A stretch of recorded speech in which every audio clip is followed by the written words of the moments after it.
Okay, so I got my stair all finished. Because wood is an imperfect thing. I mean, if you have a planer, you can run it through a planer and make it all nice and straight, but who has that kind of time? I don't. So I don't like this seam right here. So what I'm gonna do is like a little trick. Little wood glue, some sawdust, and a wet paper towel, a play knife. So take some sawdust and mix it in the glue here. And you scoop it up. And you just wipe it in there. Get it in there.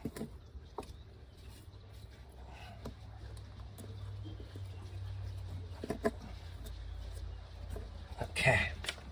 Once you get it in there, you take a wet paper towel, just wipe it up, get it all cleaned up. Then you take some sawdust, and you just rub it in there with your fingers, just to make it stick in that crease. And there you go. Voila. All fixed. See that? Seam is gone. Probably hit that with some sandpaper just to kind of clean up a little bit more. But eventually, when this dries, we're going to stain it and seal it. So there you go. That's how you fix a seam, a piece of wood.